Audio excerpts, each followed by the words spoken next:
नमस्कार बंधुरा मादार सिम्पल किचेनर तरफ थेके आमी अंतश्री आपनादेर सकलके जानाई स्वागत। नतून दिने नतून रेसिपि निये आमी आबार हाजिर हये गेছি। आजके आमादेर रेसिपि सम्पूर्ण भोगेर निरामिष खिचुड़ी। हाँ बंधुरा, এই রেসিপিটা তো একদম ভোগের পুজোর দিনে বা যে কোনো দিনেও আপনারা করে নিতে পারেন। কি করে এই রেসিপিটা করবেন অনায়াসে চলুন আজকে দেখে নেওয়া যাক। এখানে আমি অনেক শীতের সবজি ব্যবহার করেছি। এখানে আমি নিয়েছি বাঁধাকপি, ফুলকপিটা ভাপিয়ে নিয়েছি, আলু নিয়েছি, শিম নিয়েছি, কড়াইশুঁটি নিয়েছি। প্রথমে 2 কাপ মতন আমি মুগ ডাল 300 গ্রাম মতন হবে, আমি এটাকে শুকনো কড়াইতে রোস্ট করে নিচ্ছি। ততক্ষণ রোস্ট করব যতক্ষণ বেশ সুন্দর একটা ঘ্রাণ আসবে। বেশ ডাল ভাজার সুন্দর একটা গন্ধ যতক্ষণ না আসছে ততক্ষণ আমি এটাকে ভাজি। তারপর ভালো করে আমি এটাকে ভেজে রোস্ট করে নিচ্ছি। দেখুন ডালের কালার যখন চেঞ্জ হয়ে যাচ্ছে তখন আমি এটাকে রেখে দিচ্ছি। এটা পরে আমি ধুয়ে নেব। এখানে আমি 1 কাপ চাল ইউজ করেছি 150 গ্রাম। চাল আর ডালটাকে আমি ধুয়ে রেখে দিয়েছি। এবার কড়াইতে পরিমাণ মতন সরষের তেল দিয়ে আমি প্রথমে আলুগুলোকে ভেজে নিচ্ছি। আলুগুলো বেশ ডুমো ডুমো করে কেটে নিয়েছি। দেখুন আমি একটা আলু হাফ করে কেটে নিয়েছি। আলুগুলোকে ভালো করে ভাজা করে লাল লাল করে ভেজে আমি তুলে রেখে দেবো। দেখুন আমার আলুটা ভাজা হয়ে গেছে, বেশ লাল লাল কালার চলে এসছে। আমি এখানে তুলে রেখে দিচ্ছি। এই একই তেলে আমি এবার এখানে ফুলকপিটা ভেজে নেব। ফুলকপিটা আমি ভাপিয়ে নিয়েছি। আমি এখানে ছোটো ফুলকপি ইউজ করেছি। ফুলকপিটা ভাপিয়ে নিয়েছি। এখানে আমি ফুলকপিগুলো অ্যাড করে দিচ্ছি। এবার আমি এখানে সামান্য পরিমাণে লবণ ও হলুদের গুঁড়ো দিয়ে ফুলকপিটাকে ভেজে তুলে রাখবো। দেখুন ফুলকপিটাকে লবণ আর হলুদ দিচ্ছি, দিয়ে ভালো করে ভেজে নেব। এখানেও ফুলকপিটা হালকা লাল লাল করে আমি ভেজে নিচ্ছি। বেশি কড়া করে ভাজার দরকার নেই, ফুলকপিটা হালকা লাল লাল ভাজা হলেই আমি তুলে রাখবো। দেখুন বেশ আমি দুটো দিক ভালো করে ভেজে নিচ্ছি। ফুলকপিটা আমার ভাজা হয়ে গেছে। এবার আমি ফুলকপিটা ভেজে তুলে রাখছি। এই খিচুড়িতে সব সবজিগুলো আমি ভেজে নিচ্ছি, এতে স্বাদ খুবই সুন্দর হয় আর দেখতেও সুন্দর লাগে সবজিগুলো। দেখুন এখানে আমি শিমটাকে ভেজে নিচ্ছি। একই পদ্ধতিতে হালকা হলুদ আর নুন দিয়ে আমি শিমটাকেও ভেজে রাখবো। আপনারা যদি এভাবে সবজিগুলো ভেজে নেন তাহলে কিন্তু টেস্টটা খুব সুন্দর হয়। একভাবে কষিয়ে করলে একরকম টেস্ট আর এরকম ভেজে করলে আরেক রকম টেস্ট আসে, খুবই সুন্দর লাগে। আর একদম নিরামিষ এই সুন্দর খিচুড়িটা একবার তো ট্রাই করতেই হবে। পুজো পার্বণের দিনে বা এমনি যে কোনো দিনেও এই খিচুড়িটা দারুণ লাগে। আর এখন শীতের সময় তো সবজি দিয়ে খেলে তো দারুণই। দেখুন এখানে আমি শিমটা কিন্তু ভালো করে ভেজে নিচ্ছি। শিমটাকেও ভালো করে ভেজে আমি তুলে রেখে দিচ্ছি। দেখুন ভালো করে ভাজা হয়ে গেছে। এবার আমি তুলে রেখে দিচ্ছি।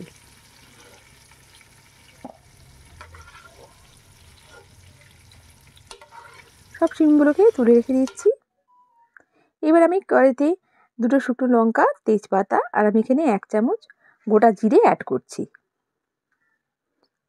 বেশ যখন একটু হালকা বেশ সুন্দর গন্ধটা আসবে ফোড়নে, তারপর আমি এখানে অ্যাড করে দেবো টমেটো। আমি এখানে 2টো বড় সাইজের টমেটো ডাইস আকারে কেটে নিয়েছি, সেটা আমি এখানে অ্যাড করে দিচ্ছি। টমেটো দিয়ে ভালো করে একটু নাড়িয়ে চাড়িয়ে নিতে হবে। দেখুন ভালো করে একটু নাড়িয়ে চাড়িয়ে নিচ্ছি। তারপর এখানে অ্যাড করে দেব স্বাদ অনুযায়ী লবণ।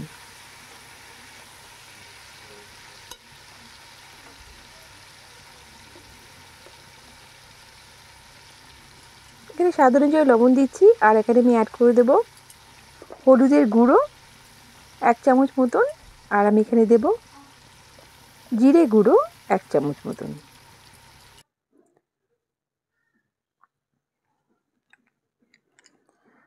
দিয়ে ভালো করে একটু নাড়িয়ে চাড়িয়ে নিচ্ছি। এই খিচুড়িতে মশলা খুবই কম ব্যবহার হয়, কিন্তু স্বাদ একদম অতুলনীয়। এবার এখানে আমার কেটে রাখা কিছুটা বাঁধাকপি অ্যাড করে দিলাম। আমি এখানে 1 বাটি মতন বাঁধাকপি দিয়েছি। আর আমি কড়াইশুঁটি দিচ্ছি। কড়াইশুঁটি এখানে 200 গ্রাম মতন হবে। দিয়ে ভালো করে একটু নাড়িয়ে চাড়িয়ে নিচ্ছি।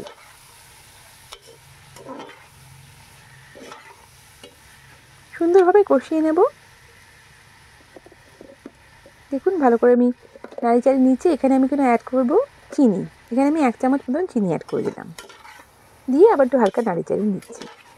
ভোগের খিচুড়িতে একটু হালকা চিনি দিলে খুব ভালো লাগে, তবে আপনারা যদি এটা না চান তাহলে এটা অ্যাভয়েড করতে পারেন। এবার আমি এখানে ভেজে রাখা আলুগুলোকে অ্যাড করে ভালো করে নাড়ি চাড়িয়ে নিচ্ছি।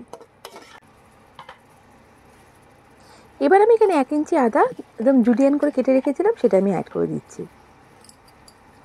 এই আদার কুচিগুলো দিলে পরে খুবই ভালো লাগে এবং খিচুড়ি খাবার সময় যদি মুখে পড়ে খুব সুন্দর লাগে খেতে। টেস্টটাও কিন্তু খুব সুন্দর হবে এইভাবেই আদাগুলো কুচি কুচি করে দিলে।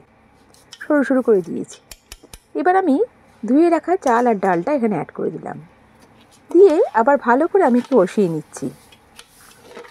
দেখুন ভালো করে একটু নাড়িয়ে চাড়িয়ে নিচ্ছি। খুব সুন্দর গন্ধ বেরিয়েছে এই স্টেজে, আর যেহেতু ডালটা ভাজা ডাল খুবই সুন্দর গন্ধটা। এবার আমি এখানে অ্যাড করে দেবো জল। এখানে আমি 1.5 লিটার মতন জল অ্যাড করেছি, গরম জল দিয়ে ভালো করে আমি হালকা নাড়িয়ে চাড়িয়ে নিচ্ছি। নিয়ে এখানে আমি কাঁচা ঝালের জন্য কাঁচা লঙ্কা অ্যাড করছি 2টো। এই কাঁচা লঙ্কাটা একটু হালকা চিড়ে নিয়েছি, আপনারা আপনাদের ঝাল অনুযায়ী লঙ্কাটা বাড়াতে বা কমাতে পারেন। এবার আমি ঢাকা দিয়ে এটা কুক করব যতক্ষণ না ডালটা ভালোভাবে সেদ্ধ হচ্ছে। দেখুন এখানে ডাল চালটা আমার সেদ্ধ হয়ে এসছে অনেকটা। এবার আমি এখানে ভেজে রাখা শিমগুলোকে অ্যাড করে দিচ্ছি। দেখুন শিমগুলোকে অ্যাড করে দিয়ে আমি কিছুক্ষণ আবার হালকা নাড়িয়ে চাড়িয়ে আমি আবার কিছুক্ষণ রাখছি, একটু হালকা নাড়িয়ে চাড়িয়ে নিচ্ছি। একটু ঢাকা দিয়ে রাখলাম কিছুক্ষণের জন্য।